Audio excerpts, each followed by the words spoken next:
sunset after 8:40. The sun is up. It is out. It is beaming on Mount Hood. This is the shot from Timberline Lodge, pointing south towards Mount Jefferson, Oregon's second tallest peak there in the Central Oregon Cascades, right in the center of your screen. And you can see that just looks gorgeous, right? And as it does over downtown Portland, there's our Wells Fargo sky camera this morning. It is bright. It is sunny. You need the sunglasses for sure.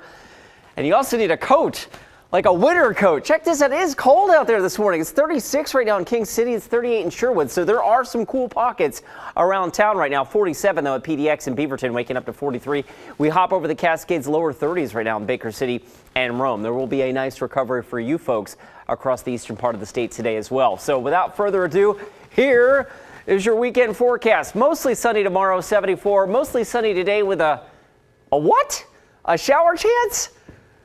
I'm not having it. I'm just not having it, Tim. We don't want that shower. Okay, there was enough of a chance in the models to mention. I'm going to show you why here with the satellite radar loop. Okay, so we've got low pressure here that's spinning over the inland northwest, so up towards Spokane, southern British Columbia. And that low is going to drop southward during the day. Now, we're on the western periphery of that, but we're close enough that some of the higher terrain of the Coast Range and certainly the Cascades and the Gorge run the risk for some showers today. And you'll see Futurecast does a nice job of picking that up.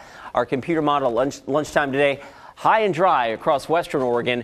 But with that low close enough and slipping southward, you can see by late this afternoon, we start to see some showers popping in the Cascades, maybe even a rumble of thunder there. And as I roll the clock just a little farther, one little green blob there shows up in Yamhill County, coming out of the Oregon Coast Range as well. And that's why I wasn't comfortable saying and promising you that it was going to be a 100% complete sunny, dry day. But that said, for most of us, it's going to be a 100% dry and mostly sunny day. So that's what it looks like on the west side of the state. East of the Cascades, there will be some pop-up showers and maybe even some thunder showers today. Here's a look at the rainfall potential for today. Obviously, if you get stuck in a thunderstorm, it's going to be significantly higher than that. But our model does suggest, you know, some showers popping up there in the higher terrain of Columbia County. I don't see the one there in Yamhill County, but you get the spotty nature in these.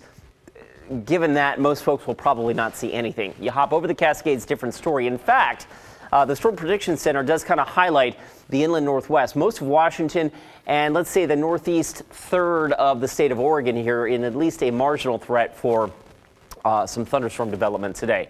So if you're going to the Gorge to enjoy the wildflowers, be aware of that. Dawn Wendell went there earlier this week. This is from Rowena Crest. Check out the balsam root in all its glory there.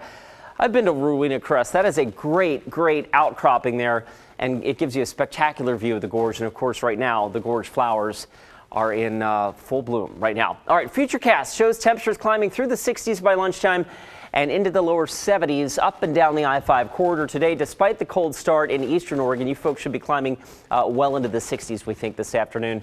And tomorrow looks just as good. In fact, there is no chance of rain in my Sunday forecast. So there you go. We're low 70s today, low to mid 70s tomorrow. We cool it down just a smidge on Monday. And then as we go deeper into the work week, we've got, let's see, 2, 3, 4, 5, 6 70-degree days. 6, count them. In a row on my 7-day forecast. We have not done that since September, and I showed the 78 there for Thursday. So that's a maybe. We could be inching towards the 80-degree mark in the middle of next week for one day. That is close enough. I encourage everyone that has been really just aching for some really nice weather to just take in the next 5 days, because there's no promise about what comes after that, but this looks really nice. Right. I think a lot of people are really looking forward to it. Yeah. One of them. Thanks.